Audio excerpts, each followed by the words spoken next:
Buckle up, sports fanatics. This is the Sports Chasers Podcast, your HQ for in-depth sports talk. Join host Kevin L. Warren and crew as they dissect the hottest stories, ignite debates, and bring you closer to the action. From locker room whispers to expert takes, we cover it all. It's game time, so strap in and grab a drink. The Sports Chasers Podcast starts right now. Hey, what's up, everybody? What's going on, everybody? It's another edition of the Sports Chasers Podcast coming to you live and direct here on a Thursday night. Hope everybody's having a great week. Hope everybody's doing well. Hey, man, it's another Thursday where we get into sports. Hey, make sure you go to our website, sportschaserspodcast.net, where you can find everything and anything when it comes to the Sports Chasers, whether it's the podcast, whether it's the video, merchandise. I was told by my main man, Mike Bristol, to mention that. Hey, go get your merchandise from Sports Chasers Podcast on the website, on the affiliate and merchandise side. Just click of the button on the right-hand side of the page. You roll down, you scroll down, you'll see all our affiliates there. You have dugout mugs. You have our merchandise. You also have BetStamp. Make sure, hey, all you bettors, man, hook up with BetStamp. So without further ado, let's talk to the crew. We only got one crew member was right as of now. The DA, what's up, brother? How are you tonight, sir? Oh, man, not complaining, man. Everything is good, man. How about yourself? Man, I'm good, man. All is good, man. Good week of sports coming up. Last week was pretty neat, too. A lot of things to get into. I'll mention that in a little bit. You know, our Yankees clinched a playoff berth on last night. Crazy play at the plate. That was it steal a home? Was it? I know they played this afternoon, but it was stealing home base. Yeah. You got to be ballsy to do that, and it didn't work out for the Mariners, man. The Mariners fell off. As I reiterated a couple of episodes ago, man, they absolutely fell off. Yankees clinched a playoff berth. In fact, I got my fine little banner here, which displaying what's going on. There you go. There goes the little banner there at the bottom, displaying the Major League Baseball standings and rankings right there, man. But hey, let's get into the news. The rest of the crew will be joining us shortly. Ryan will be on shortly. And I believe Mike Mills will be joining us shortly, man. Welcome to all those that's listening on the sound of our voice on YouTube, Facebook, Instagram. Let me go live on Instagram. You know, it takes like 8 steps to go live on Instagram.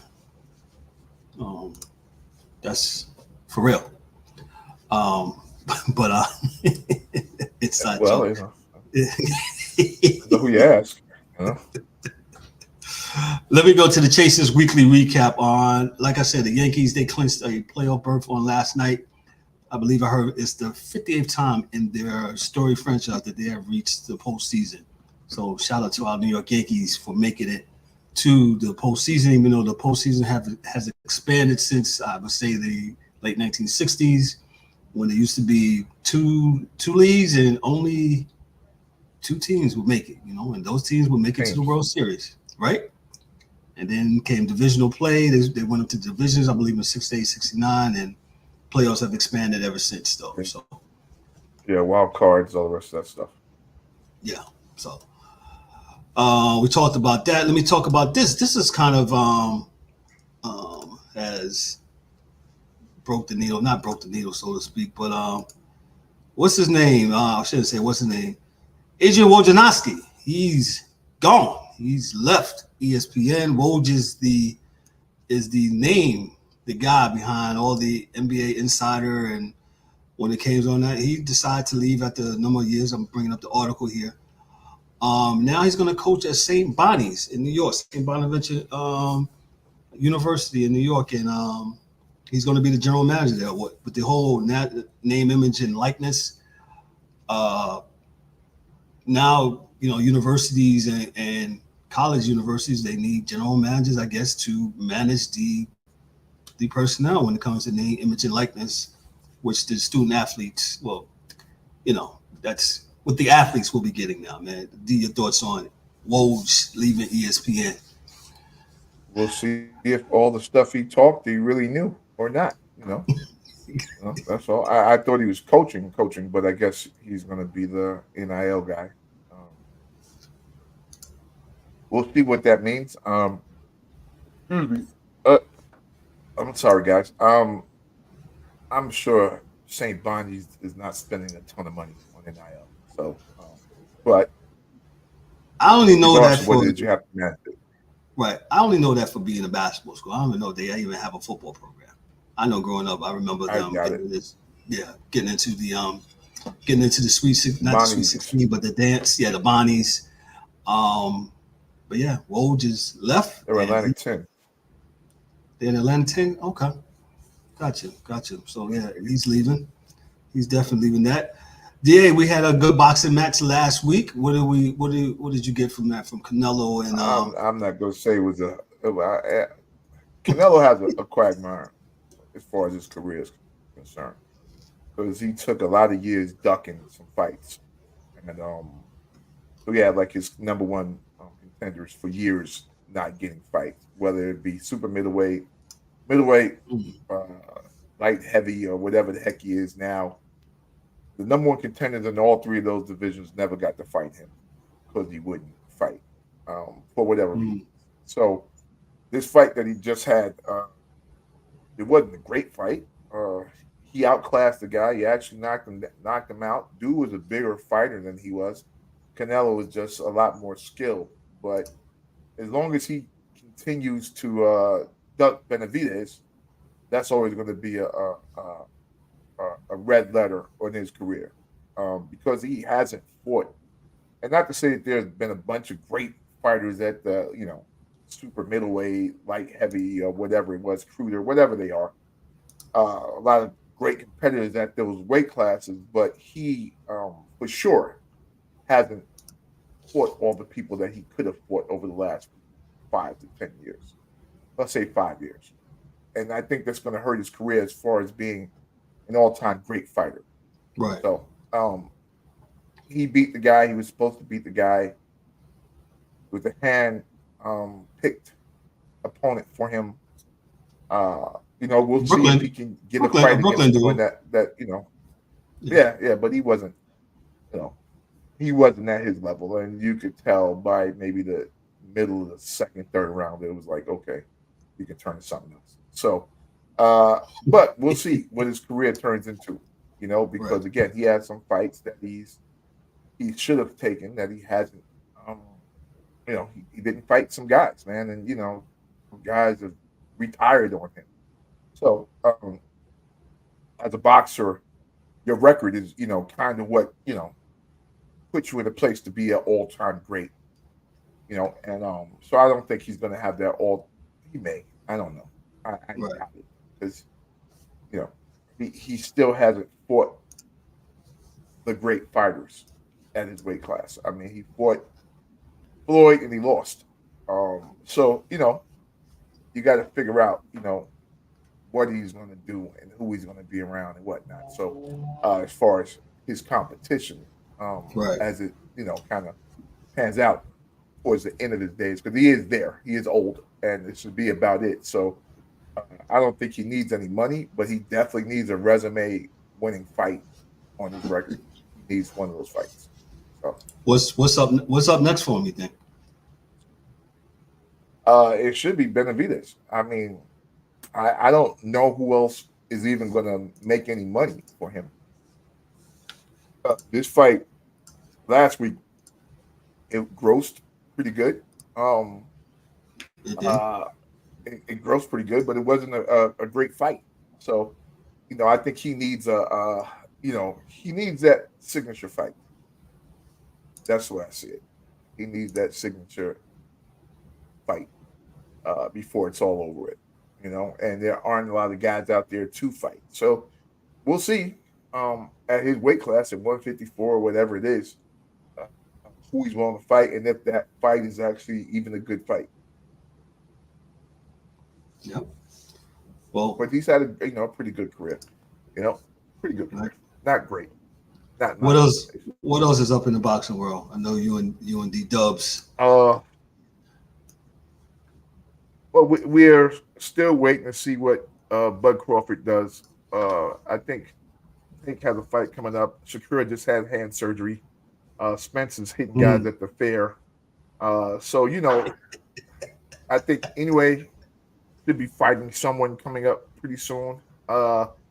We just have to find a way to get these guys at the lighter weight classes to meet somewhere in the middle and have some interesting fights, right? Win, lose, or draw. For their careers, again, a great signature fight works wonders for a career. So, we'll wait and see what happens. But, these guys are in the duck game for real, right? So dudes just are not willing to fight these good fights. So we'll see what happens. But they are in the duck game. Yeah, duck, goose. So remember that as a kid? Yeah. Duck, goose. Put your head down, duck, goose. There you go. Anyway, that's DA with boxing. Let me go to how can I say? DA's probably gonna hate this, but he's gonna love me anyway. Sports Illustrated came out there with the 50 most influential figures in sports. So of course you got the top women. Hold on, let me just give you some. You got LeBron James, Tiger Woods. I'm trying to wait for Ryan to come in because I know he has something to say with this.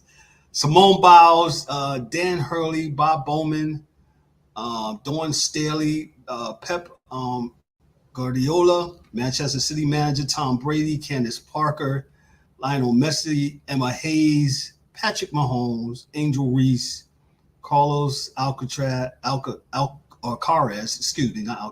Asia Wilson, Anthony Edwards, Ant-Man, Max Verstappen, Paul Skeens, Scotty Scheffler, Victor Wembanyama, Travis Hunter, Conor McDavid. I'm just trying to read some of these off. Caitlin Clark, Drew Bellingham, LSU Tiger talent, Katie Ledecker, the swimmer. Go ahead. That's this year, right? This is this year. This came out the other day. This year. Yeah. So I could see Angel being on there. She's had a big year as far as popularity, and she's one of the faces of her sport. I think there's probably 20 women in that sport that are, pretty much, bell cows for the WNBA. I don't have no problem with her being up there. They have to choose somebody to be on there, right? So I don't see a problem. I mean, she had a good season as a rookie, and hopefully that's the gift and the curse is, will you be that next year? So she has to get the work in to be that next year. It's a blessing that I guess that people thought she was that this year. Not to say she's the most popular, but they just said that she was one, and that's cool. I mean, it's I don't think it's a big deal. I don't even think people really even buy Sports Illustrated anymore. So it's not that big of a deal anymore as it was when we were growing up. Basically just a digital magazine at this point in time. So the reality is that, and I heard you guys were talking about it via text, but the reality is in different parts of the country, different people on the cover, right? Because they usually do it that way. So if you're in New York, it might have been, say, somebody that was with the Liberty or whatever, So it changes depending on what part of the country you're in. So I don't think it's a bad thing. The pressure is for her to stay that next year and the years after that, right? But I don't think it's a big thing, at least not to me, at least. So she's done for the season, right? So that's it. So that wasn't my that. So yeah, she makes it. She's influential. I think her and Caitlin Clark will be synonymous together because they came in together and the rivalry or whatever they had in college, and now they part of my problems with this list, and it's almost like the Rolling Stone list or the list when it comes to the favorite, the best MCs, and then me and you are hip hop heads, and you look at some of the lists, you're like, yo, what are they talking about? And on the TV side, so here's some of the things, and I kept looking. How come Aaron Judge and Shohei Ohtani is not on this list? Wasn't for the betting So Shohei doesn't. He doesn't. He is the reluctant superstar, meaning to say that he's a superstar, but nobody wants him to be a superstar. Oh, you're saying that because he's I've said Mike this. Trout? I've been saying this for years. The reason why he's the reluctant superstar is because he's changing the finances of baseball. Because when he pitches again next year, he's going to change the game. Why would you have a dude that pitches and doesn't hit if you could have a guy that pitches and hits? Like, I would make every guy like, hey, you got to do both. Right? Because it's not like they don't exist. There's a guy in Los Angeles that does both 50-50, 50 stolen bases, 50 home runs. He's going to, win 20 games, have 300 strikeouts. Hey, he is the one guy in Major League Baseball that is actually earning every effing dollar. It's Shohei Ohtani. Because he does both. And he's the reason why he's the reluctant superstar is because baseball really doesn't want him to be who he is. Because he's changing the game.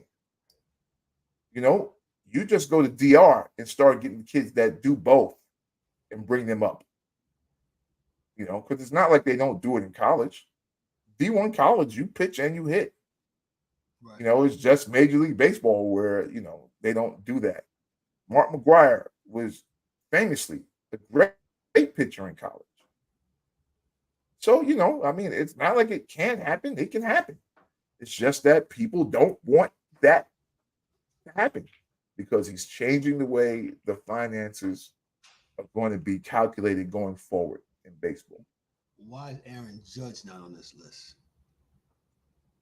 I think Aaron Judge is because he's the MVP probably a year ago, And there's a lot of Yankee fatigue. Everybody loves us and hates us, Everybody thinks it's some type of conspiracy that we're doing, that he's playing well for whatever reason.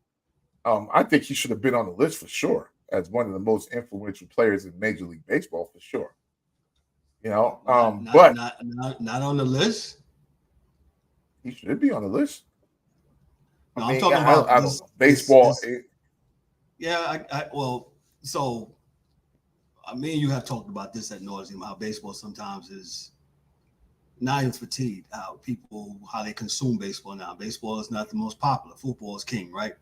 You got football, you got NBA basketball, and then I think Major League Baseball comes, and then all others, hockey and stuff. People don't like baseball. I heard a bunch of reasons why people don't like baseball. I still love baseball. I think baseball is, but I find it hard why Sports Illustrated. Another person. So they talk about media influential people. Why Pat McAfee's not on here? Right? Because do they have any other guys that aren't playing? No. It's so they break it up in between players, and then they go to media. And so let me break down the media. They got Michael Rubin. He looks like he owns the 76ers. You got Mark Walter, who's the chairman of the hold on, let me go to the influencers. And so they got Stephen A. Smith, your boy. They got Players Podcast. They got Kirk and Ben Herbstreit, talking about his dog. Lewis Hamilton, the F1 Formula One driver. Who else they got? They got the ESPN studio team, the WNBA team of L. Duncan, Andrea Carter, and China Ogumake. No Pat McAfee. How Pat McAfee don't make this list, bro? He's kind of flipped how things. Right. He's flipped how things are. Yeah, he's probably rubbed some people the wrong way, cursed out his bosses. And you're not really sure what Pat Mac is in the whole ESPN of things and the popularity per se. Does he get a lot of eyeballs or is he influential? Right? Because they're not the same thing. Like, I don't believe Stephen A. Smith is influential. I just think he's on a show and gets paid a lot of money to be on the show. But I don't say him like he doesn't change the needle. He doesn't change the way people think of anything. At least not that I think of. But that's me. I'm laughing because me and you have these conversations. People love this guy, Stephen A. Smith. He is who he is. Some people love him or hate him. He's on ESPN. He's got his show with Shannon Sharp, First Take. I just think if you're gonna say most influential, I think Pat McAfee. And like you said, you're right. It might be politics with it, where McAfee is he absolutely walks to his own beat, and he says a lot of stuff per se. But per se, and some people might think that. Like I said in the beginning, these lists like the best hip hop artists or the best MCs ever. These lists are opinionated. They're supposed to be opinionated. I think they're supposed to make up stirs and be controversial, so to speak, so people can be outraged about it and be mad about it, whatever the case may be. That was my only three things. The people that's on there, they're on there. That's fine. I just was saying about the baseball thing. Ohtani, Aaron Judge, and Pat McAfee. How come they're not on there as being influential? So I don't. I have no idea how your name gets to be put on something like that, and why you would even want your name on that. But because that influence. Go ahead, Ryan. Ryan, what's up, Ryan? Money you're making. Go ahead, Ryan. What's up, brother? What's up, fellas, man? I think as far as with Pat McAfee goes, I think what hurts him is not his target audience or anything like that, or it's him being a punter. The only thing that hurts him, you know what I'm saying? When it comes to this type of list, you know what I mean? Like, he's a punter. You know what I'm saying? Or he was a punter. To add to that, mm-hmm. Be real, like the time of day that he's on is the time of day that most people are working. Like a lot of people, I know he's getting paid, and again, he has a huge following. Yeah, he's probably got people that have it on per se, but influence. Like I don't know how he influenced you. I like I said, that's a term as an old man I don't really understand because there's nothing I can see on TV that's going to influence me to do anything. But I think that because he's kind of a straight shooter, right? I don't believe that he's like he'll say what he feels about a topic, but he's not saying it to influence your opinion in a way. You know what I mean? Like he's not changing the way the needle goes because he doesn't do hot takes like that. He'll talk about two teams that are playing. He'll talk about, boom, boom, boom. And they'll actually go into some like real X and O type stuff in every sport. And the things that he doesn't know well, he'll say it. Oh, he'll bring I don't know anything about that. Yeah, he'll bring somebody on to speak to it. So, which I hope that would be an influence that they would get more people to bring people that knew what the F they were talking about on these shows, rather than just say, "Oh, the only thing I know about hockey is that the puck is black." Like that's not, like I said. But I'm 55 years old, so the reality is there's not much that people can say that's going to influence my watching or my habits or anything. Like it's either I agree with what you said or I don't, but it doesn't, change my life either way. Okay. Ryan, yeah, I think I just think, when you say influence, what type of influence? You know what I mean? Like these are media and sports people. They're not really influence me to do anything. You know what I mean? To be honest with you. Yeah. It's like, I mean, influence. I mean, it's this whole social media crave about influencers and people who promote themselves on social media. That's when I hear about influence, that's what I think about is a social media take. And yeah, and that's why I can never really get into it because I'm like, they don't influence me. Yeah, you said what you said. Okay, the color red is the best color. Okay, that doesn't mean I like red. It just means you like red. I for me, I wish America was influenced to a lesser extent than it is by these guys on TV. That's all. Because Kev, like we always said, when we came up watching ESPN, I didn't know who Stuart Scott's favorite team was. He just did the news. So, I don't, the fact that I know that Greeny is a diehard Jets fan and he panders to that shit is, I think, disrespectful. Grinds your gears. To what he does. I just think it's disrespectful because I don't think you should do that. Like, you can like the Jets all you want. I just don't believe that you should, shoehorn it into every conversation every day. That's all. No, but that's a DA thing. So, no, we got you, Ryan. Being that you're the WNBA guy, also, the Kathy Engelbert is on this list as the WNBA commissioner, and the ladies of the ESPN studio team of the WNBA, Elle Duncan, Andrea Carter, and Shanae Ogumake. Yeah, they're fantastic. I love the ESPN studio host with those three ladies. They're awesome, and also too they cover college women's college basketball too, and did a great job. And then they cross over to the WNBA. So no, they do an exceptional job.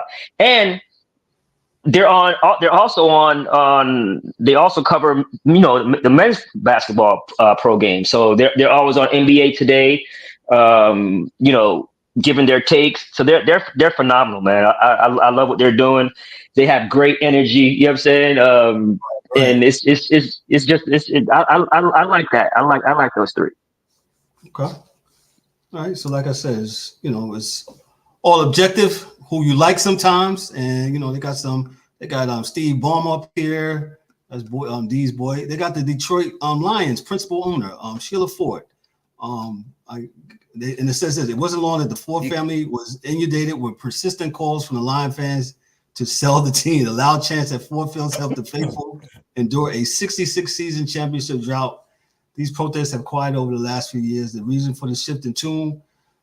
Sheila Ford Hamp, the 72-year-old great-granddaughter of Henry Ford, took over the club ownership from her mother, Martha Firestone Ford, in 2020. In her 4 years at the helm, Hemp has helped transform the Lions from a mockery into a Super Bowl contender. One of the first orders of business was hiring a general manager, Brad Holmes, and head coach Dan Campbell, who led the Lions to their first NFC championship game since 1991 last season. Hemp has converted Detroit into a football town brimming with promise. Let me say this. Shout out to the owner with that. Hey, all my peoples in Charlotte, David Tepper, you heard what I just read? You might want to do that. Hire a football person to run the team and then hire a coach. And you stay the hell out of the way. Usually works. But that's another story for the Carolina Panthers because he's probably not going to stay out the way. And Steve, your main man, Steve Ballmer, is on that list, man. But that's the ESPN 50 most influential people in the world of sports. Let me go down to the other story I had here. And this is kind of like not old news, but Tua Tagovailoa, his concussion recovery explains. The Dolphins have lived with an elephant in the room since QB Tua Tagovailoa suffered a concussion on Christmas of 2022, while one hit to the head might knock a quarterback out for a week or two, almost. Tagovailoa was one hit away from questions about his NFL future, thanks to his concussion history. In week 2 this season, the moment Miami feared arrived.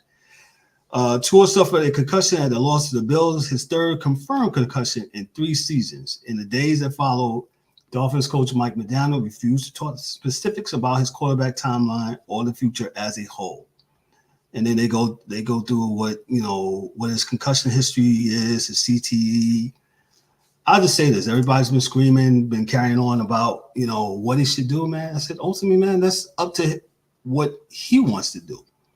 That's pretty much the bottom line when it comes to that. It's what he wants to do. And if the NFL allows it within the parameters of his contract, that's up to him, his family, and that's it. And, football, it is what it is. It's a violent sport. Let me say that one more time. It's a violent and physical sport. And as Ryan has chastised us one time before, I'm being funny.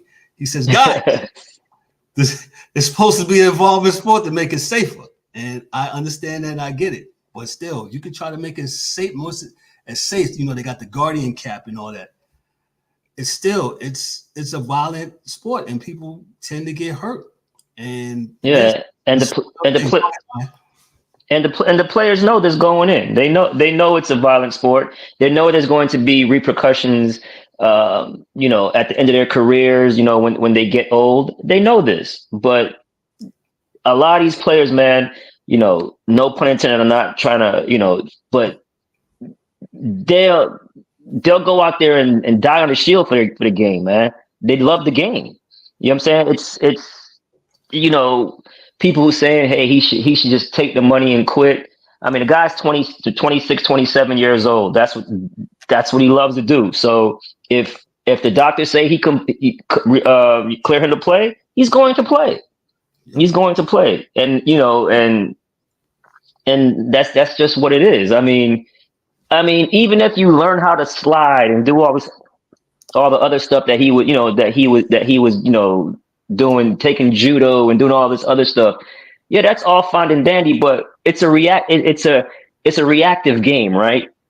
Yep. When you're in the heat, when you're in the heat of the game, you're just reacting and not thinking. It's just that's just what it is. Like the hit wasn't even a hard hit, and even if he doesn't slide, that's not the only way for him to get hurt. He can get sacked and somebody missed a block and he gets blindsided, you know what I'm saying, and gets hit. So there's going to be risk involved in playing this game. We all know that. So if he knows that it's a violent game, period. No matter what they do to make the game safe, it's still going to be violent. It's still going to be violent. And listen, I'm all for him. If he wants to play. Yep. It's on him. Like you said, Kev. Nothing you can do about it. If he, letting the doctors, they will give him their best advice. And if he says, yeah, okay, well, I want to do this anyway, then it's up to him. And if a team wants to co-sign on it, fine. But you can get a concussion, in the car. Just if you once you've had one, it's exponentially. It's easier for you to get the second, third, and fourth one. So you could just make a hard left turn, and it's because that's a concussion is basically your brain rattling up against your cranium. Base of this cranium, so, correct. And that's you can get it from any number of things, but the point I make is, if he wants to continue to play, fine. If he doesn't, then fine.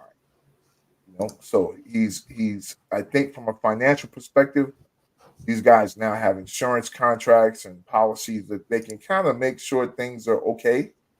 But it's up to him, man. And I got you, Mike. But listen, man, if he wants that, he wants that, right? So Junior Seau knew, but he knew if he didn't play, his great grandkids wouldn't have the money that they have today.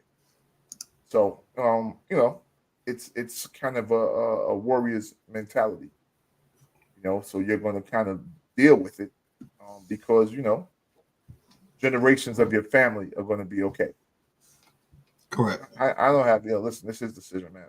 I'm not even going to even a little bit try to throw my hat into his decision making. So whatever he wants to do, he can do. Yeah, and I find that I just find it weird. You turn on the TV and some of the guys that used to play, saying that, he needs to call it quits. He needs to bow out. I was like, well, wow, that's easy for you to say. That's just definitely. Mike Mills, what's up, brother? How are you? We're talking about Tua Tagovailoa and his concussion protocol and how he'll be out. He'll be on the injury reserve here for the next four weeks. And that's about it. What you got on that before we move on? Man, I just, like y'all said, you can't tell him to retire, but medically, he didn't even take contact on that play. It's like he ran into homeboy chest and then he just dropped. It was instantaneous. That is not sustainable. So, I mean, if you want to play, go ahead, play. But that was crazy, especially for the kind of play it was. It wasn't like he, boom, boom, he tried to get an extra yard or anything. It was just, so I don't know. I wish him all the best, speedy recovery. But, it's on him. Make sure you check us out on Facebook. Part of this, go ahead. Go ahead, Kev. I'm sorry. No, the go ahead. Part of this that people don't talk about is that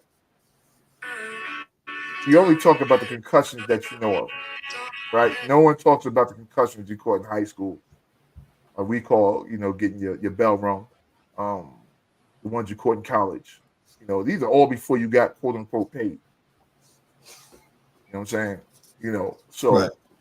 You talk about the 3 caught in the NFL. Shit, he probably caught another 5 in high school, another 2, 3 in college. So that's just what it is. But that's what you signed up for. That's So if you are lucky enough to make it to the pros where you're getting millions of dollars to do this, at least you got a payoff. At least you got the payoff. But I wouldn't. Yeah, I'm not pocket watching. However they want to do it, is how they want to do it. So. Yeah, 100%.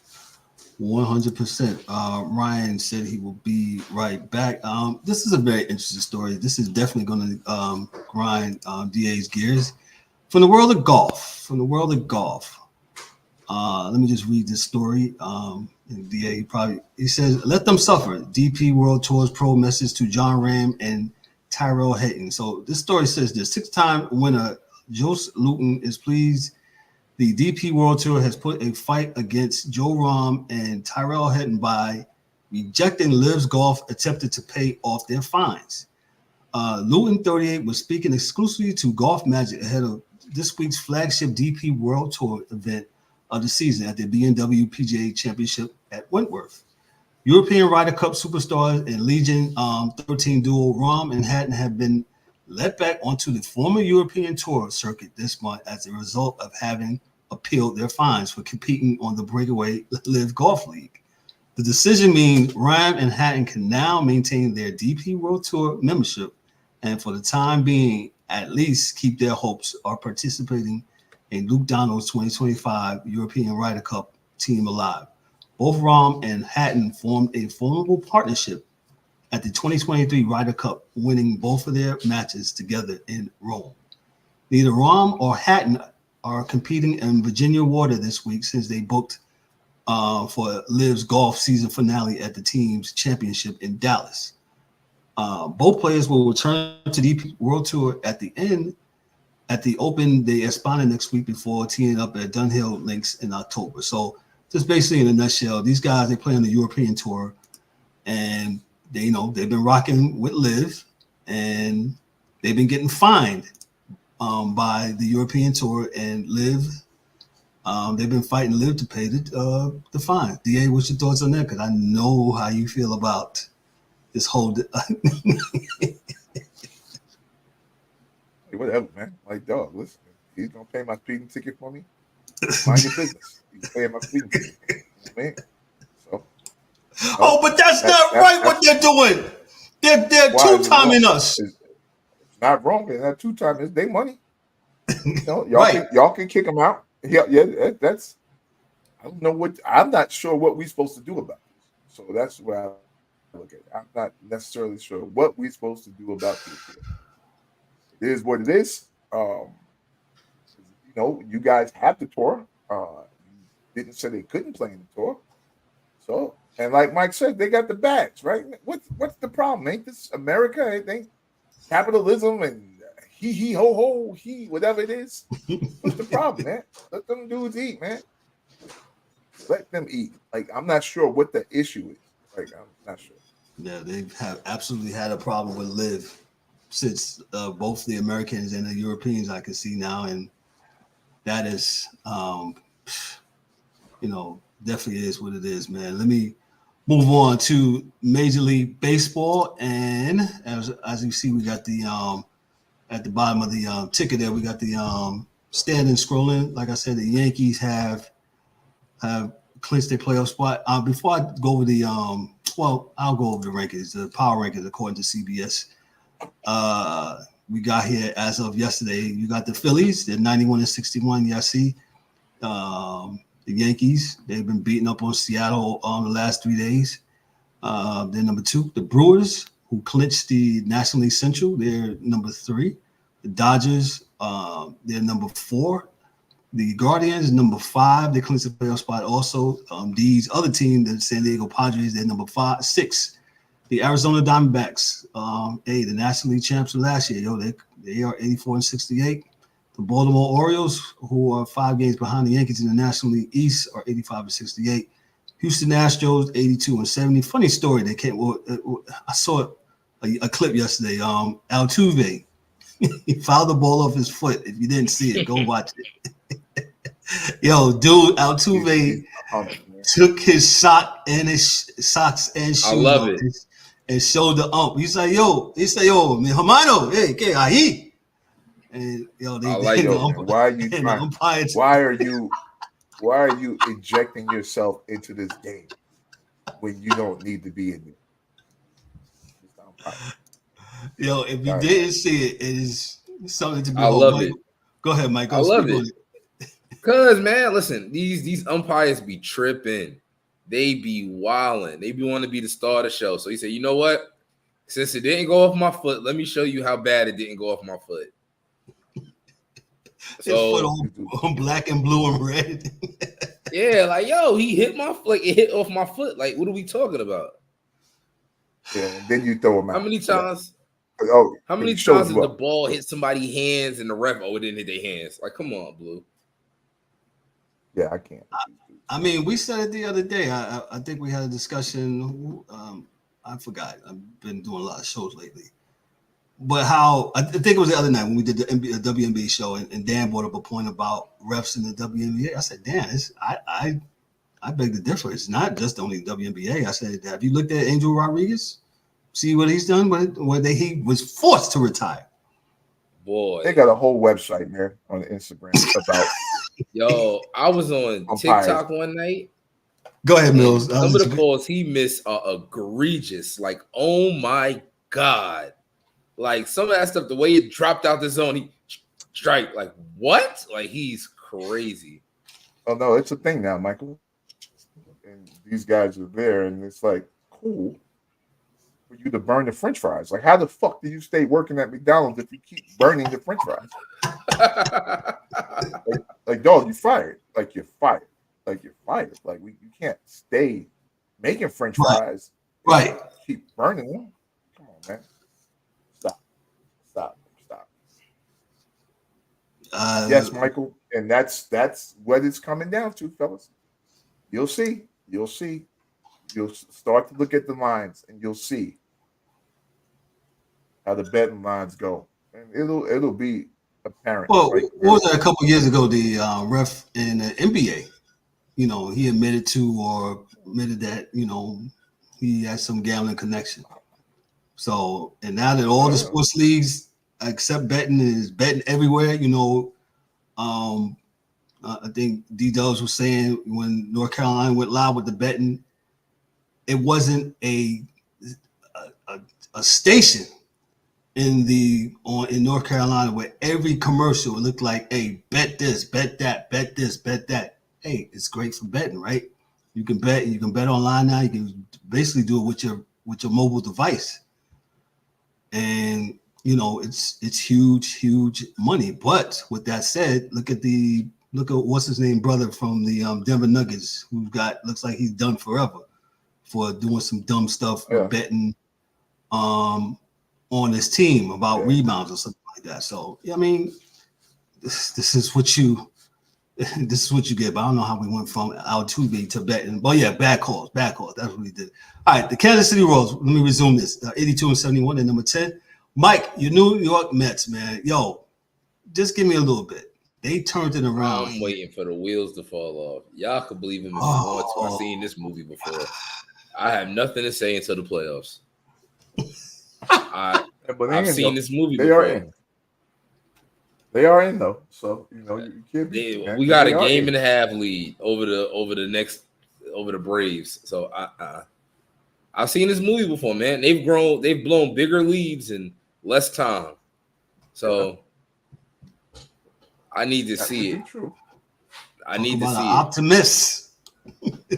I'm a realist. I've never claimed to be an optimist. No, I'm being funny, of course. Yes. I'm like, I've never claimed to be one.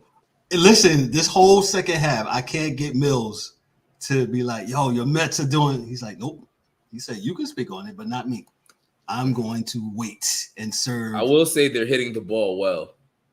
And not just home runs. They're hitting the ball well. Yeah, they're moving they're moving batters over and all that stuff, man. So shout out to them. The Braves, like you said, are a game and a half right behind them. They're 83-70. Shout out to the Tigers. Tigers have turned things around. They're in the wild card race. They're 80-73. You got the Seattle Mariners, who have plunged the last couple of weeks. They're 78-75. And then in that strong American League Central, the Twins are 80-73. Then you got the Cubs, Red Sox, Cardinals, Reds, Blue Jays, Rays, Giants, Pirates, Rangers, the former the defending world champions. They're not going to make the playoffs this year. Nationals, Athletics. They're about to play their last game in Oakland, and then they'll be moving to Sacramento to play their games, and then to Oakland whenever the stadium's built. To Las Vegas whenever the stadium's built in Las Vegas. Then you got the Los Angeles Angels, Colorado Rockies, the Miami Marlins, and the god-awful Chicago White Sox, who is going to break the New York Mets record of 120 losses in the season. They are 36-117. 117. That's a lot. What'd you say? They'll be okay. They'll be okay. I mean, I guess they got no choice. So, Brian, I know you saw this. I'm gonna go back to. I'm gonna double that because you're trying to get up. Altuve getting thrown out the other night with the. Yeah, I know. Yeah, that was hilarious. He's like, I got hit on the foot. There were people in the comments saying, "Well, he ain't take his shirt off though against the Yankees." Ooh, I didn't see that one though. Bang them garbage cans. Hey, Bang them garbage cans. He got hit in the chest. He didn't say that. Right. Get off his foot. So. Yeah, I just find it disrespectful, man. Let me just go ahead. I'm sorry. And everything. They just have to, shoehorn themselves into every goddamn game. Like, Blue, we didn't need to hear from you, man. Well, something we needed to do.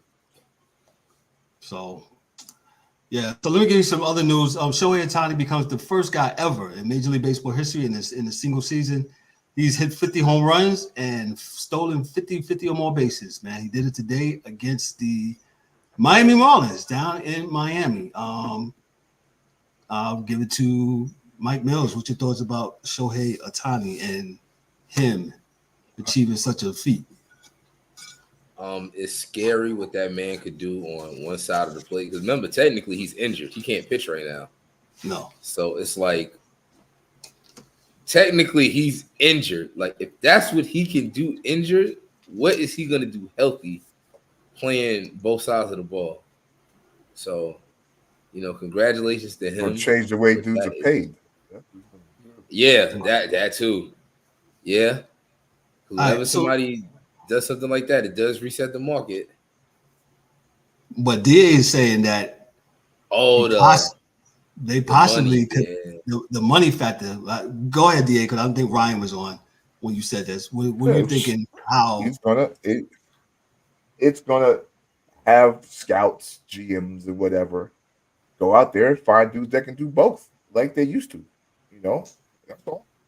And why pay a dude this much just to hit? We could pay you to hit and pitch. It makes sense. That's easier said than done, sense. though. Man, Brian, at every level of baseball, up until the MLB, everybody pitches and hits. College baseball, they pitch and they hit. Well, up to D1. Right. They pitch and they hit because they can. If they couldn't, then they wouldn't. Right. You only get players to do what they can do. Right. But the key point you made was when they get to the major leagues. It's a different ball game when you get to the major leagues. That's just because I just think that's because of the way the contracts are done. Because where Shohei comes from Japan, everybody does that shit. Everybody. Korea, everybody does that shit. Like, it's not right, but can you do it on this level? But can you do it on this level? That's a I mean the only way just because he did it don't mean everybody else can do it. Yeah, but this is the first time like they actually let it happen. They, like I said, I remember watching. I mean, Babe Ruth pitched. Yeah, I remember Mark. But just recently, I remember Mark McGwire pitched in college. I mean, these guys can do it. It's just the fact that when you get to the MLB, because they want to, you want to have pitchers and start games and finish games, and you want to have their own, pitchers getting paid this and so forth and so on. The reality is now you have a test case. You beta tested the shit out of this.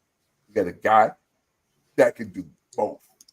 And I'm not saying that he can't. No, he's not a test case, bro. I disagree with that. Yeah, he's a test case for the MLB. No. He's a test case because no one else is given a chance.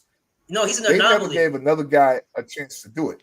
I believe they give him guys a chance, but you just can't do it on this level with that success.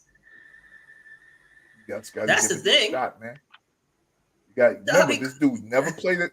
He never played it. You got to remember his thing is he came over from Japan and went straight MLB. He didn't go 1A, 2A, International League, AAA. He went straight to the California Angels. Yeah, I mean, I can say the Japan League is probably better than AAA. So what I'm saying is, if you got a chance to see it during COVID when they started showing the Korean games early in the morning, and you would see the dudes were hitting and they were pitching. He was like, "Wow, okay." It actually, if you go down to the Dominican League, International League, they do it there. It's just that in the MLB they don't let them do it. That's all. No, DA, I agree with you that they let them do it, but can you do it at the major league level? That's my only issue. People can do it. The only way you'll have to see is if a guy comes up and they let him do it and he starts getting bopped out to third. That's the only way you'll know it doesn't work. Well, that's the point. You wouldn't know with Shohei unless he couldn't pitch, right? Unless he couldn't pitch, you wouldn't have known. No, he came straight from Japan. He was dominating everywhere. Japan is probably better than the AAA here. Right, because what I'm saying is the point the Japan League is better than AAA. He went from there to here, right? Okay. So they let him do it because he could do it over there, right? You don't think now we just have to let person B. You just have to let person B try it. I'm telling you, dude. I know. I think he's GMs, one of one. They don't want it. No, he's not one. There's no such thing of one in one. At this level, it is because I mean, no, it's not. He's the only person to do it. Let me jump. First they let do it. Let me jump in, right? So Major League Baseball, right? 1972, they instituted the designated hitter, right? American League, right? Pitchers didn't have to hit no more, right? I mean, right? They go out there and pitch their whatever, and they come back to the bench. They don't have to worry about hitting. The National League just implemented that a couple of years ago. where now everybody has the designated hitter role, right? I don't know, DA. Like you, so you're saying that this is just done from a financial aspect?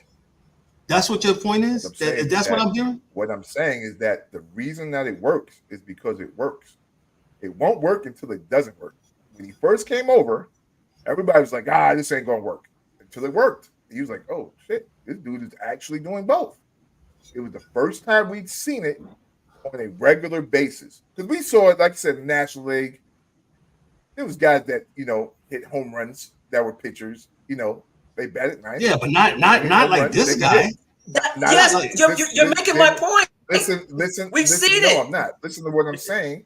Listen to what I'm saying to you. What I'm saying is, I got you. The reason why it worked is because it works. If he'd have got there and he wasn't pitching well or he wasn't hitting well, they would have stopped one of them.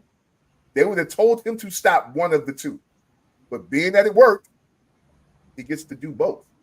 And when he gets back to being healthy next year, guess what? He'll go back to doing both. Like I said, in this world that we live in, Ryan, there is no such thing as a one of one. There's no such thing. Believe me. Well, if he's you've seen it he's once, the only one who's done it. That means it's happened before. Well, he's the only one that's been given opportunity to do it. That's the point I'm making. If someone says, okay, dude, you can pitch. You just said that we saw this before and they failed. You just said that. No, I didn't say it failed. I said he's. You did. You said once it doesn't work, then they're gonna. That doesn't mean it hasn't happened.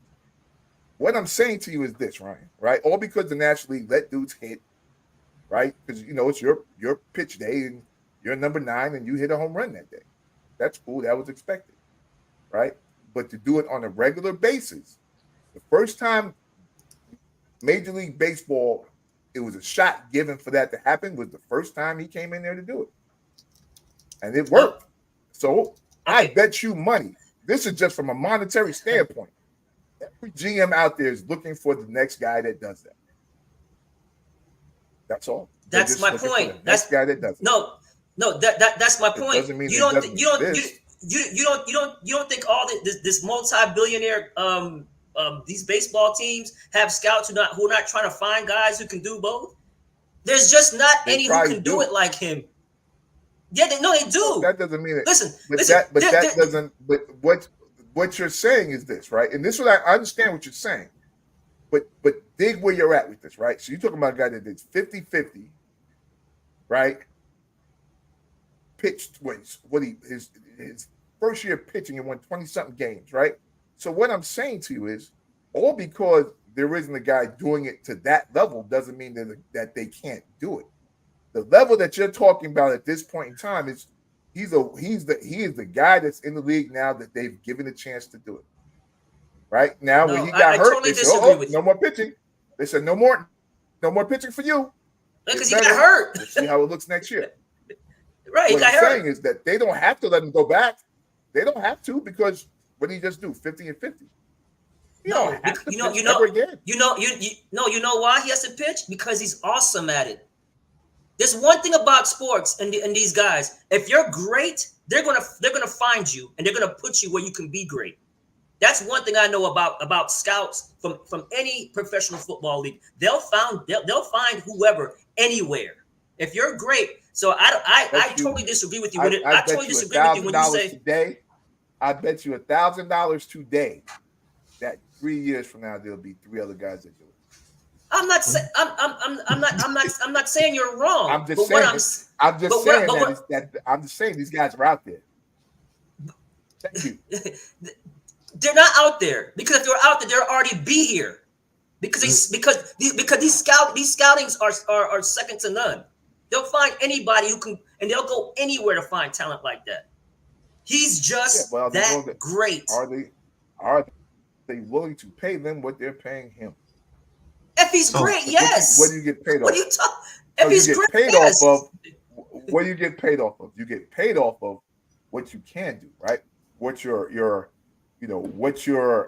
what's the word? what's that shit called? Your what they believe you can. What is it called? Yeah, that's what what they believe that you can be. That's what you get paid off of. You don't get paid off of what you did, because he didn't get paid this big contract when he first got there, because he was doing this in Japan. They just wasn't paying him good. Now, once he left, once he got out of his contract was up with the Angels, the Dodgers said, "Oh yeah, we willing to pay for this commodity. We're willing to pay for this."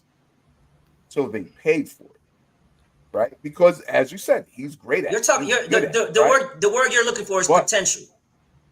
Yeah, it's potential. So what I'm saying is that he wasn't paid off potential when he first got to the league, because he had a regular contract. He got paid off potential when he went to the fucking Dodgers. That when they gave him the bat. He got to the Dodgers based upon what they already saw. No, it wasn't potential. We saw it. You just said that he. You just said that he had 27. I said they paid him based on. They paid him. You just said he. You just said he just paid him based on potential. I said no. They saw the. They already saw it. There is no potential. He is who he is. What I'm saying, he got paid. He didn't get paid coming into the league like that. You understand that, right? He had a regular contract. It wasn't even nothing to be. Okay.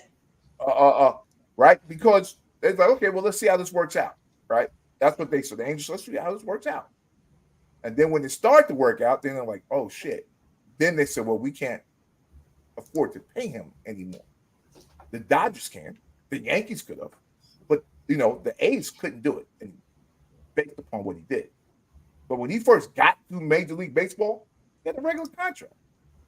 The beta test was the Angels said, listen, we'll see how this works out. And they were hedging that maybe it didn't work out so well. Maybe it don't work out so well. But since it did, they couldn't afford to pay him. I mean, the guy is the guy is so good. They're talking about possibly having pitched in the playoffs. I don't know if y'all heard that. There was rumors that he might be able to pitch in the playoffs. I did hear that. I heard that, but that wouldn't be smart. It wouldn't be smart, but that's how great he is. And so it's the listen. People are finding greatness, man. I mean that's just what I believe. You know what I mean? You make good points, but I just feel like scouts are always gonna find people. If there were people that could have done what he's done, could do, we've already seen it. We've already seen it. In my opinion, that's it.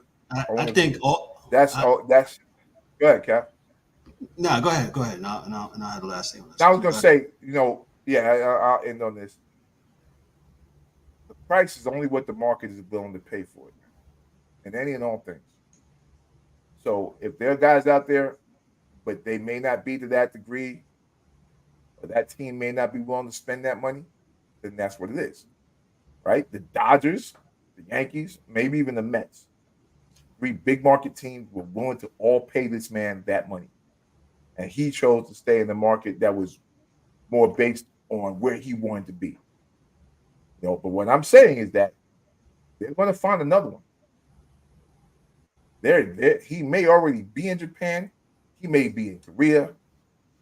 But what I'm saying is that in watching those games, to your point that, maybe that baseball is better than AAA or AA. What I'm saying is during COVID, I watched dudes that did both in the Korean League. Yeah, right. In the Korean League, but then but it has to translate to the greatest league of them all, which is the major leagues. And that's the point I'm making. We've seen people who can pitch and can hit. That's the point I'm making. We may have to disagree on that being the greatest league of them all, because I don't believe that. But yeah, Well, D, you can't say that. What's the best league in the league? What's the best baseball league? I think it's probably the best league. Yeah, but I don't think they're the world. I think the best team is the team that wins the baseball world championship. Well, that's a different. Well, we're talking about something different, but basically baseball is hands down the best. It's the best of the best. People come here to play baseball, right? From all over the world to play that game. Every country's best star comes to the major leagues. Now when we have the World Baseball Classic, that's a different animal, right? That's people from Venezuela, guys that play in Puerto Rico, guys in Cuba. They come to Miami and they play this classic, which I think is great. I had the opportunity to go one time, and but that's just different. Major League Baseball. I just think that I think it'll bear itself out in the next 3 to 4 years, that you'll see a few more dudes that can do it, and that there'll be guys willing to pay for it, because it's going to be a commodity, and it's going to be something that's, it's going to be a for real thing in the next 3 years. If you can find a guy that can do it, I agree. Why would you not pay him? Right, but they just can't. That's my point. They know the guys who can do it already, but they're not going to translate and be able to do it in the major leagues. They knew this guy was going to come in and dominate. Everybody said it from the beginning. Like he was a can't. He was a can't. Everybody said he was a can't miss talent. Let me just read this. I think he was a good player. Let me just read this. These are some notable Major League Baseball players that were pitchers, and they was good at the bat. So Madison Bumgarner, I think he's still playing. Yeah. He has a career total of 19 home runs. Zach Greinke, he has a career total of 9 home runs. Noah Syndergaard, Mike's man, 6. Michael Lorenzen, who played for the Brewers, he had a career total of 7. But I think Michael Lorenzen also changed positions. He also played another position. And then you have some guys. Yeah. They have some old-timer guys: Wes Ferrell, Bob Lemon, Warren Spahn. Back in the days, Bob Gibson, John Clarkson, Don Drysdale, Earl Wilson. Trying to see if there's some up-to-date. I just think, they just haven't had the opportunity. The way how they baby pitchers and all that stuff. Yeah. Like I said, I think if you took those guys with 9 home runs or whatever it is, and you took those numbers out and you say, okay, well, you're going to pitch, and then it's every 5th day you in, those home run numbers will go up. Well, it may not be 50, but they definitely go. No, it definitely won't be 50. There, right? But those guys are there, right? They're already in the league and they already do it. You know what I'm saying? That's all I'm saying. That it's not like this is something that hasn't been seen before. That's all I'm saying. And not to this way level. The money rolls out now. It's just the way the money rolls out. It's going to look that way. But I think if you put a Noah Syndergaard in and you had him going every 5th day, he would probably pitch well, and he'd probably have 25, 30 home. Yeah. Because he's just that kind of athlete. And that's on the low end. So, and and just know that those athletes are out there, man. They're out there. It's just the willingness for somebody to pay for them. Because that's still, at the end of the day, it is what going to pay for it. Baseball talk it is. DA, real quick. We're going to transition to college basketball. I'm sorry, Mike. I'm sorry, Mike. Let me get you in on this real quick. Your thoughts on what DA was saying, and we're going to move on to college basketball. Excuse me, football. I have no thoughts. Wait, I'll take that bet. You said 3 more? You think they'll have 3 more? I got $5 though. I don't got 1,000. Yeah. I got 5 though. Oh, well, yeah. I think there'll be 3 more in 3 years. Okay, I got 5 on that. Okay, there's a wager between the DA and Mike Mills. And what's the bet again, Mike? You saying that there won't be 3 other showing he said, it won't be 3 more. It won't be 3 more in 5 years. I got 5 on it. Oh, 3 years. I got 5 on it. Well, we'll pull it up in 3 years from what's the day? September 19th? Yeah, okay. We'll pull it up in September 19th, 2024. Yeah, so we'll pull it up and somebody's gonna be paying out, man. The DA, no $1,000. The man said 5. So you got 5 on it. Yeah, that's on record. That's on recording. Yes, sir. Let me move on. DA, this is the you go run errands segment. What games are we watching in college football? Well, let me just run down some Tennessee, Oklahoma. That's it. You can just cut it to chase. Tennessee, Oklahoma. Yeah. Okay, yeah, you're right. There's a lot of not even Illinois, Nebraska. Well, that's Friday night. South Alabama is beating the pants of App State. It's 21-0. Got that on my screen. Yeah, DA, I think you're right. Well, what about USC Michigan? DA, that's at 3:30. You know, that's a Big Ten. That's a Big Ten matchup, first time. Don't say that no more. It's a Big Ten matchup. That's gross. That's so gross. Mike, I did that for you because I knew you was going to say something. I got a bad taste. Michigan's not that good. Yeah, they're not that good right now. So don't say that. Them horns just real good. That's all. Hook them. Yeah, hook them horns. Horns are good. Yeah. So they get their SEC. I guess the SEC schedule starts soon. I guess. Utah, Oklahoma State.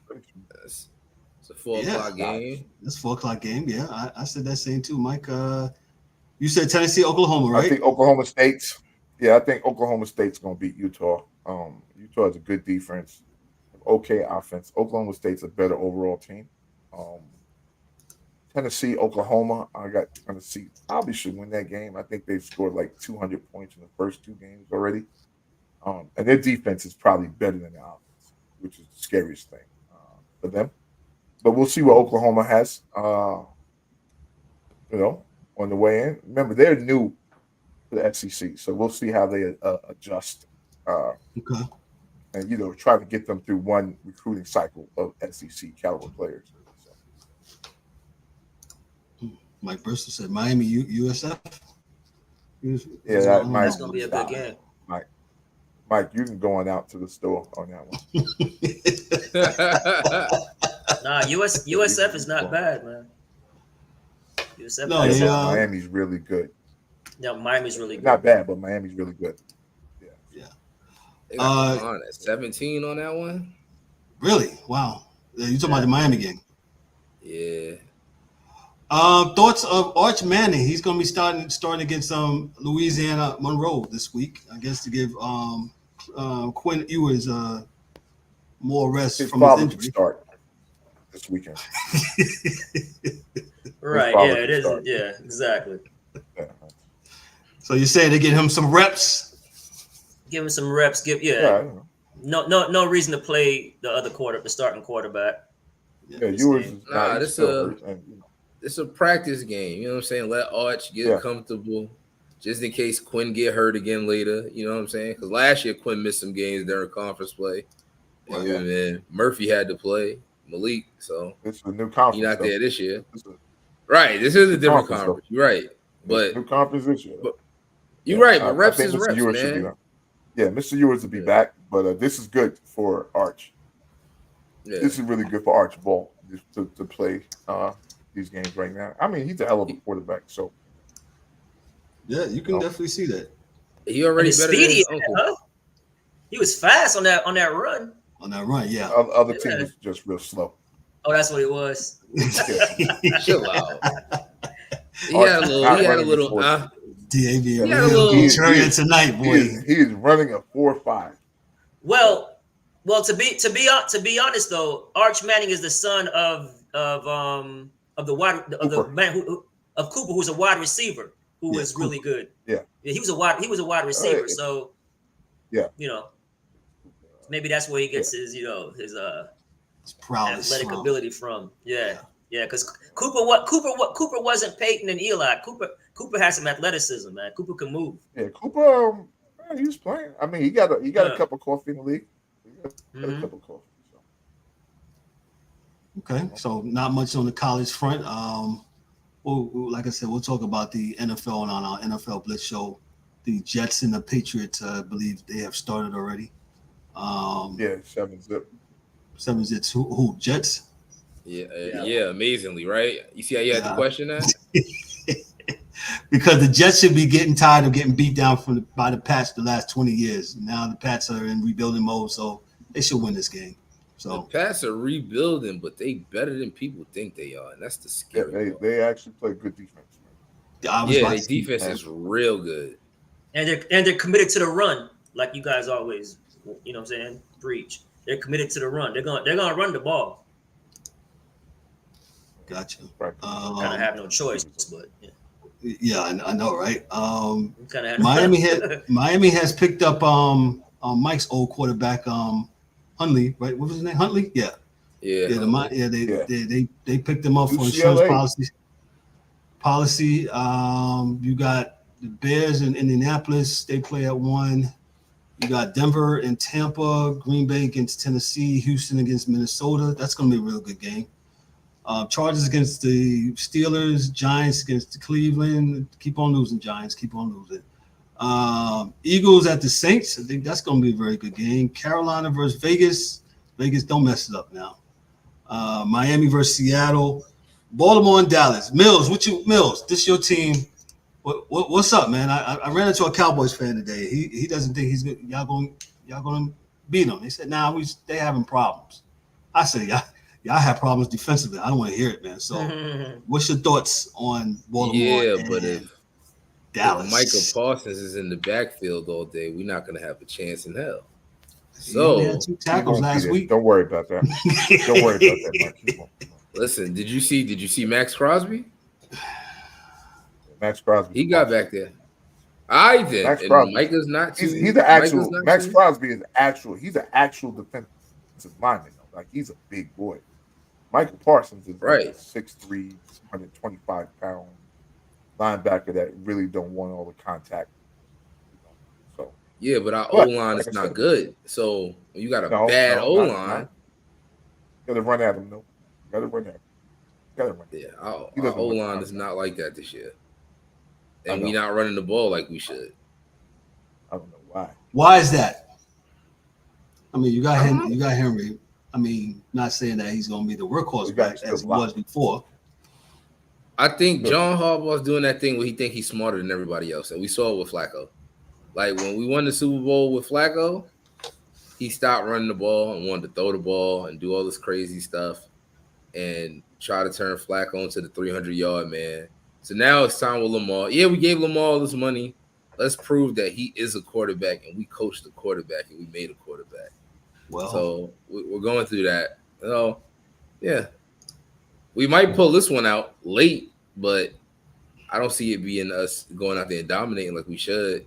And D-Dubs, I will slander the Jets. You better be happy I'm not slandering the Giants. Y'all deserve it. And I ain't been up here to give it to y'all, but y'all deserve it. We lost the game where the Commanders kicked 7 field goals, and we scored 2 touchdowns, and we still lost. We signed a kicker, by the way, all the Giants fans. We signed a kicker. So who knows who goes. So, hey, like I said, we covered the NFL on the NFL Blitz on Monday nights along with college football. Hey, without further ado, y'all know what time it is. I wish I had some music for Ryan. It's the WNBA portion of the show with the NBA and WNBA insider. Mr. Ryan DeSouza. Go ahead, Ryan. What you got for us today, bro? What's up, fellas? So breaking news. It just went down. So the Dream, Atlanta Dream, like I said, they clinched the final playoff spot. So the Atlanta Dream secured the spot. They will play the New York Liberty in the first round. The Suns, they clinched the 3rd spot, and they will play the Indiana Fever. The Connecticut Suns will play the Fever. Mystics and Sky eliminated.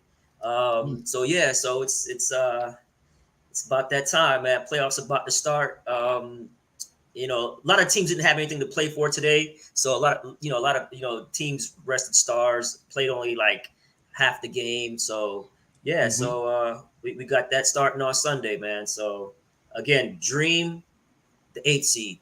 And I'm happy for the Dream because like I said, they have Tina Charles on their vet. Like the Sky and the Mystics, they were really young squad. So I'm happy the Dream got in there. And the Atlanta Dream has an awesome fan base. They've been selling out their arenas for the last couple of years now. So they have an awesome fan base. So I'm happy for them. They don't play at the State Farm Arena where the Hawks play. They play at a different place, correct? Yeah, they play at a different place, a little smaller arena. You know what I'm saying? Okay. So, but nevertheless, they do sell it out. Not the same arena the Hawks play. Okay.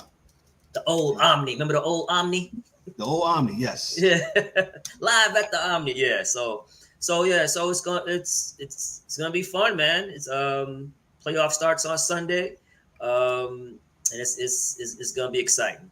I'm really really looking forward to the Connecticut Suns versus Indiana Fever. I believe that's going to be the matchup, because I think the Suns they clinched the 3rd spot, and I want to say that the Fever are the 3rd spot. Let me just double check that, make sure, but I'm pretty sure that that's what it is. That's going to be an intense battle.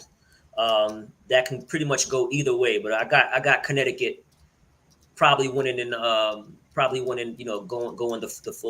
full games. So we'll see what happens. Gotcha.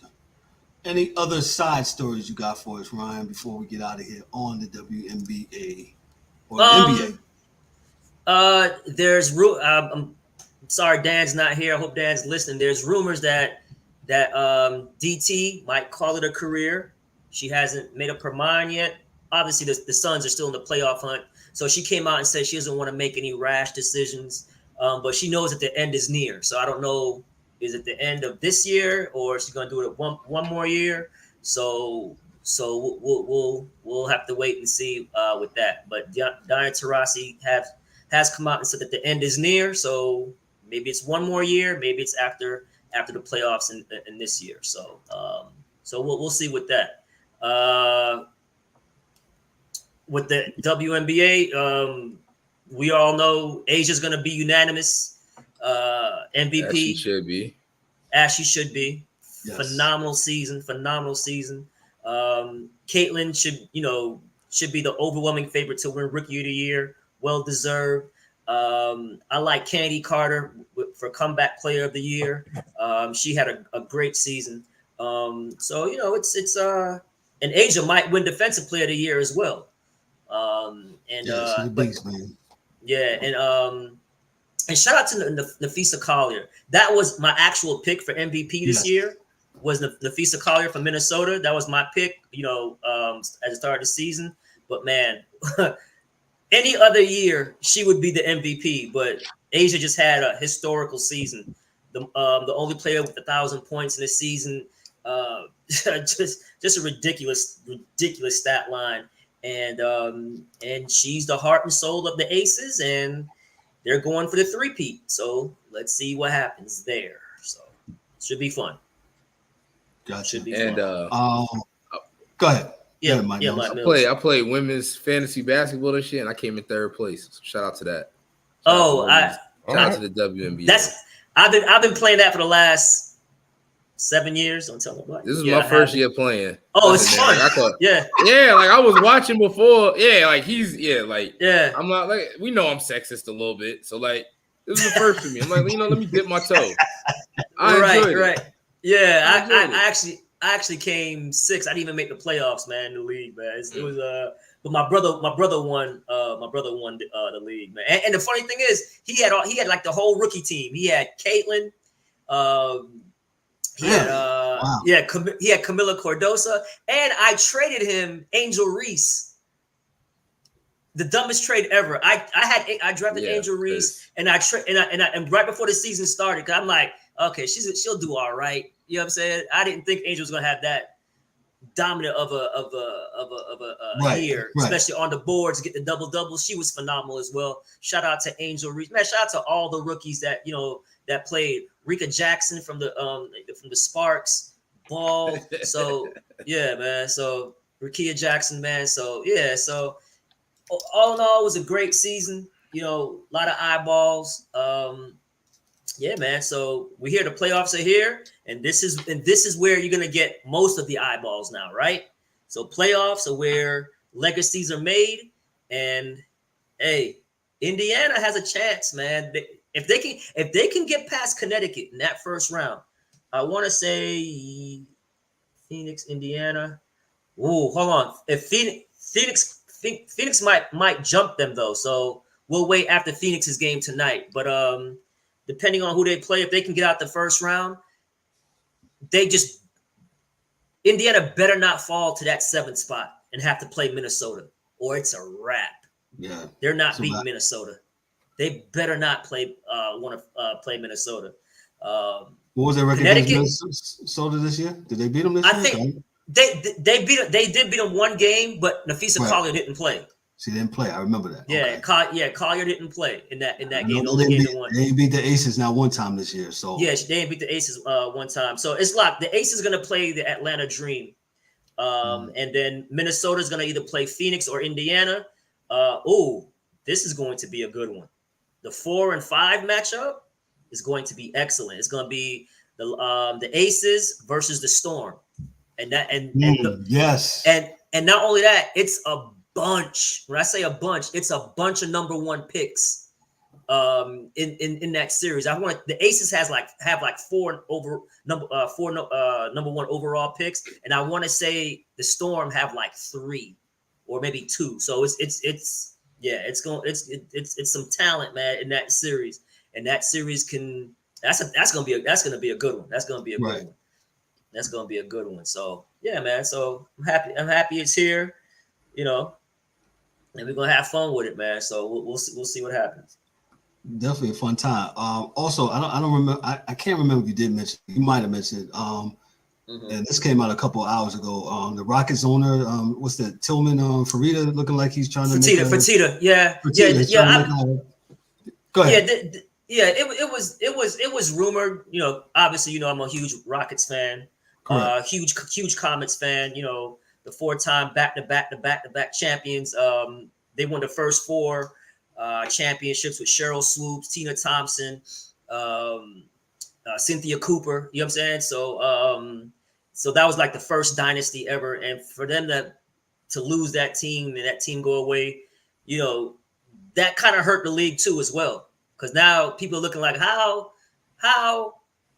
your team, who's a dynasty, who won the 4 first championships, how you lose them? You know what I mean? So, and the old owner, kind of, Leslie Alexander was kind of cheap with, but Fertitta, it's been rumors for the last 2-3 years that he wanted to bring them back, and now that you see the uptick in viewership and things of that nature, so now he's trying to bring them back, and rightfully so, man. The Comets deserve to be back in the league. We got Portland coming, we got Golden State coming, and what's the other one? Portland, Golden State, Toronto, all coming.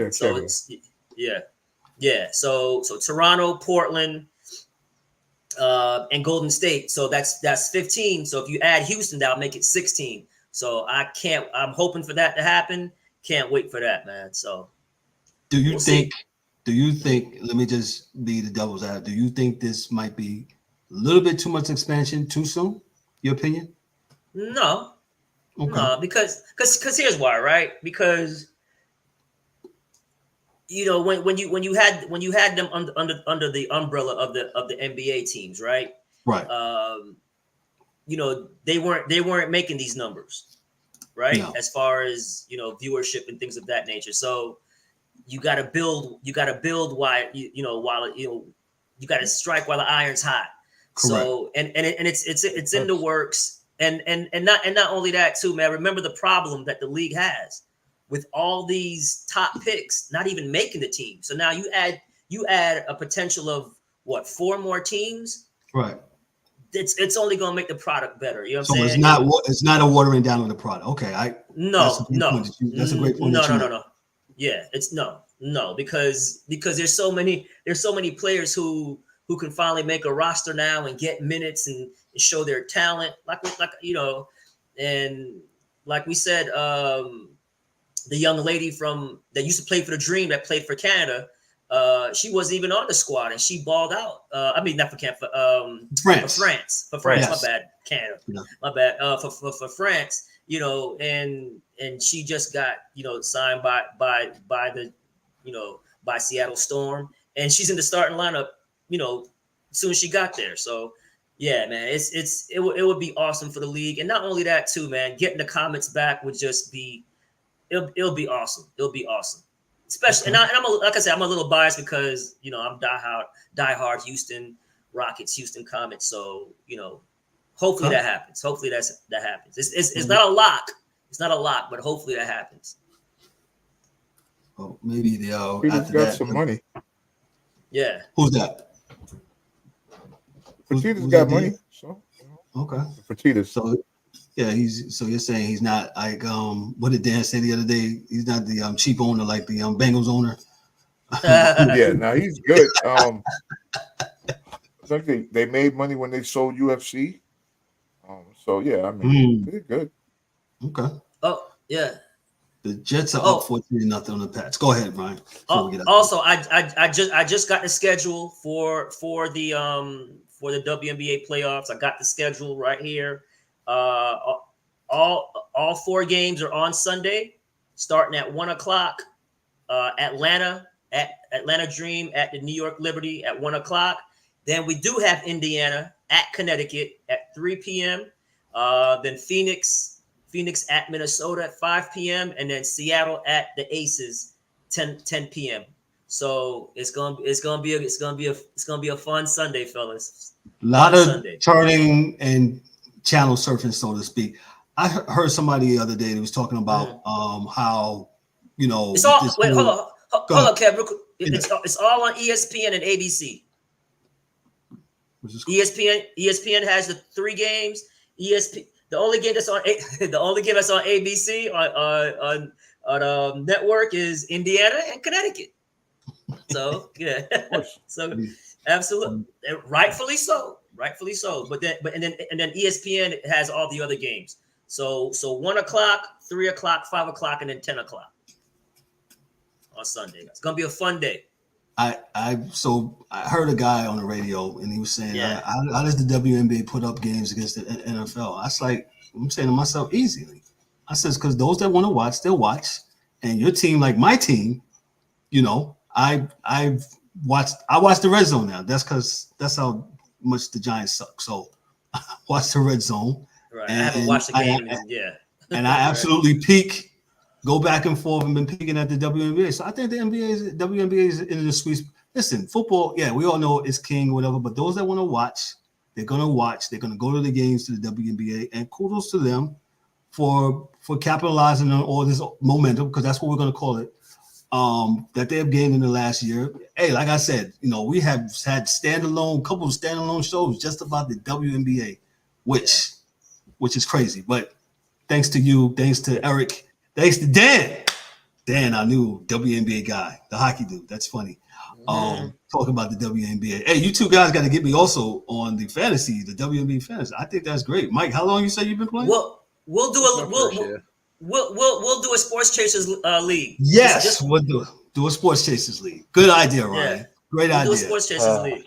Yeah, great idea. Hey, DA, did DA say something? Yeah, he huffing and puffing. He be all right. We'll get Ron to run the game for him, man. Yeah. But they're just taking it. That's good that they're getting some momentum. They're getting some expansion, and kudos to them. Kudos to the commissioner of the league, trying to do it. And like Ryan, like you said, now that they're kind of not with the NBA teams, the parent teams, where they can be able to kind of be on their own, so to speak. They're able to do some things, man. So there's still partnerships there, and there's still umbrella there. There's some partnerships to an extent. Okay, to an extent. Yeah, but it's not where it was years ago when, like I said, when the Comets folded. The Miami Soul folded. Charlotte Sting.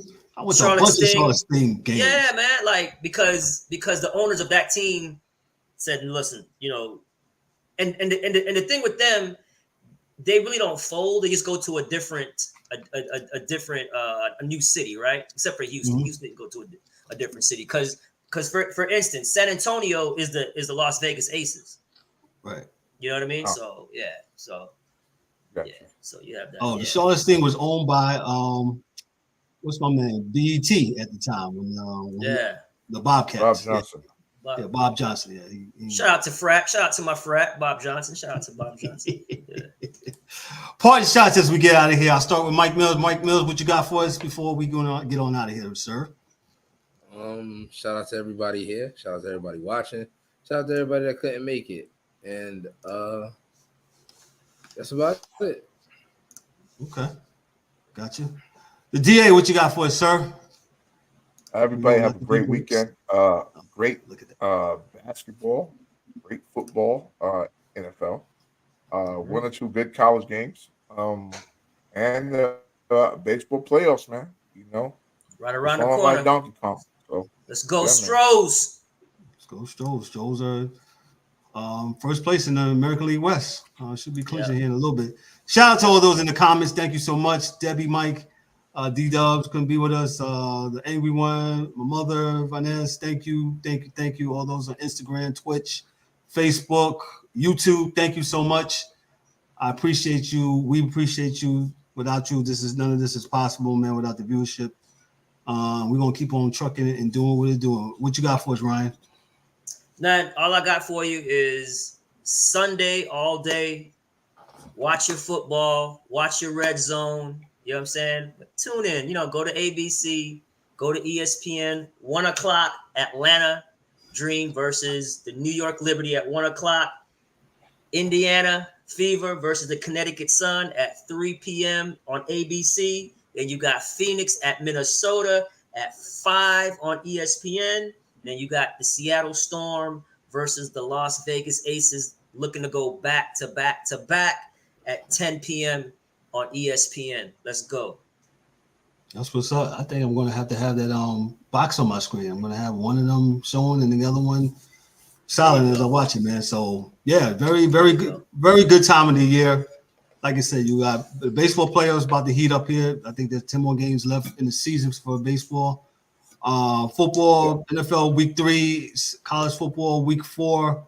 That's going on. WNBA, shout out to that, and hockey and the NBA is about to start up, and a lot of things to get into, man. So that's my part of the shots, man. I ain't got nothing heavy. Hopefully everybody have a great and safe weekend, man. Enjoy your sports.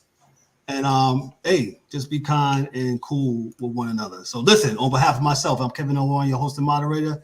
For the DA, for Mike Mills, for Ryan DeSouza, and all the rest of the guys, for Dan, for who else? D-Dubs, and did I say everybody? Dan, D-Dubs, and the Angry One. Yo, this is the Sports Chasers podcast. Y'all be good, be great. And have a blessed one, man. We holler at y'all later. Peace. See y'all Monday night. Later. That's a wrap for today's episode of the Sports Chasers podcast. Don't forget to subscribe on YouTube and your favorite podcast platforms and connect with us on all social media channels for exclusive content and updates. We'd also love for you to join the conversation, share your thoughts, and become part of the Sports Chasers community. And remember to tune in next time for some more real sports talk. Until then, stay frosty.